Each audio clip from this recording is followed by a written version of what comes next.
Have you ever wondered if the stock market is just a game of numbers or something more? What if the secret to conquering Wall Street wasn't found in a textbook, but at a poker table? This is the story of a man who saw the market not as a series of charts and figures, but as a high-stakes poker game, where psychology, strategy, and reading your opponent are the keys to winning it all. This is the journey of Jeff Yes, a financial maverick who turned a passion for cards and a brilliant mathematical mind into one of the most powerful trading empires in the world.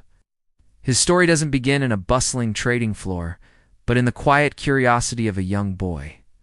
Jeff Yes's journey into the intricate world of finance started long before he became a Wall Street legend.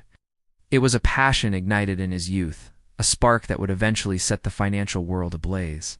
At the tender age of 11, while most kids were trading baseball cards, Yes was already making his first move in the market. He purchased his first share of stock in the Campbell Soup Company, a simple act that marked the beginning of an extraordinary and unconventional interest in the world of investments. This wasn't just a fleeting hobby, it was the first step on a path that would define his life. As he grew, so did the complexity of his financial curiosity. In high school, his interest evolved beyond simple stocks. Thanks to his father's explanations, a new world opened up to him. The world of derivatives, options, and warrants. These weren't just abstract financial instruments to him, they were puzzles to be solved, complex systems with underlying logic that he was determined to master. This early exposure to derivatives was a critical turning point. It wasn't just an academic exercise. It was the forging of a tool that would become the cornerstone of his trading strategy, giving him a sophisticated understanding of risk and reward that few of his peers would ever possess. His formal entry into this world came in 1981, when he began his professional career as an options trader on the floor of the Philadelphia Stock Exchange. He wasn't just starting a job, he was stepping into the arena he had been preparing for his entire life. The most significant chapter in Jeff Yes's story, the moment his vision truly began to take shape, was the founding of Susquehanna Investment Group, or SIG. This wasn't just the creation of another trading firm, it was the birth of a revolution. In 1987, alongside his trusted partners, Yes co-founded SIG. From its humble beginnings, conceived in a small room with a handful of brilliant minds, it was destined for greatness. The firm quickly ascended the ranks of the financial world, growing into one of the largest and most successful options trading organizations on the planet. Their growth wasn't fueled by luck or traditional methods. It was powered by a relentless focus on innovation and a philosophy that was years ahead of its time.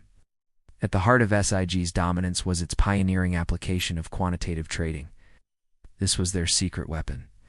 The firm became renowned for its powerful and sophisticated use of quantitative models, computer-driven algorithms, and cutting-edge technology. They weren't just playing the game, they were changing its rules.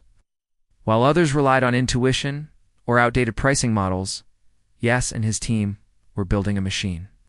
They developed complex, proprietary approaches to market analysis, dissecting data, and identifying opportunities with a speed and precision that was simply unmatched. Susquehanna wasn't just a trading firm, it was a technology company, a mathematics lab, and a strategic command center all rolled into one, transforming a small room of dreamers into a global trading giant. What truly set Jeff Yes and Susquehanna apart from the crowd, however, was not just their technology, but their unique and profound trading philosophy.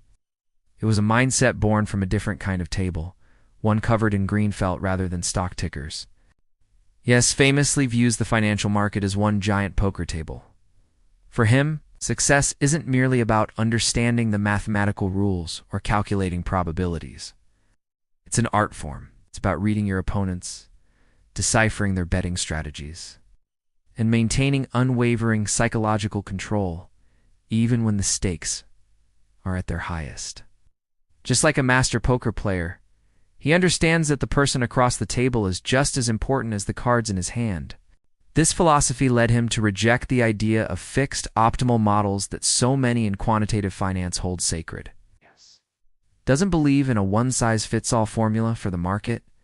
Instead, he and his team are in a constant state of adaptation, continuously adjusting their quantitative valuations based on the real-time, often irrational behavior of their opponents and the ever-shifting tides of the market. He is deeply wary of asymmetric information, a core concept in his strategy. Yass operates with a healthy dose of caution, always questioning why someone is willing to take the other side of his trade. He is acutely aware that when an unusual order appears, the other party might possess information he doesn't. His guiding principle is simple but powerful. If you don't have a clear advantage, don't enter the trade. In a rare interview, he distilled his entire approach into one crucial insight. The key is to assess the behavior of the person on the other side of the trade. This reveals the true genius of his method. While others were consumed with forecasting where a price might go, Yass was focused on something far more nuanced.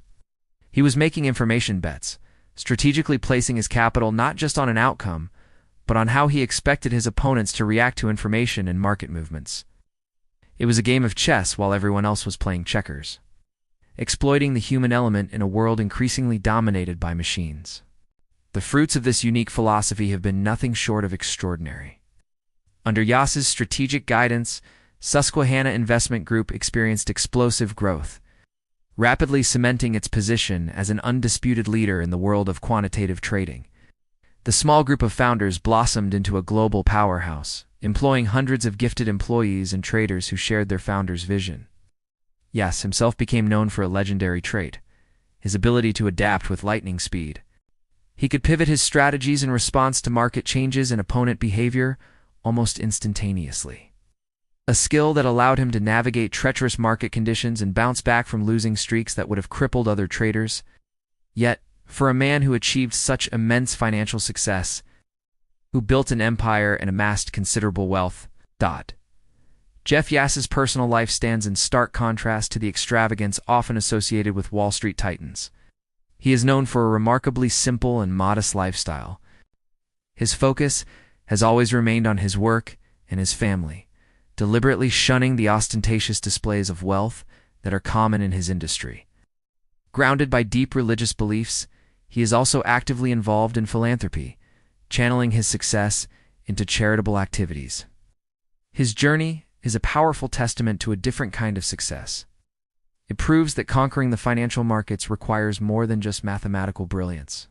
It demands the strategic mind of a game theorist, the iron discipline of a seasoned professional, and the psychological fortitude to read the market with the same acumen one would use to read a poker hand. Beyond SIG, he also co-founded Founders Fund, a celebrated venture capital fund, further cementing his legacy as a visionary investor. From a boy buying a single share of soup to a titan who sees the world as a poker table, Jeff Yass's story is a masterclass in strategy, psychology, and the quiet power of a brilliant mind.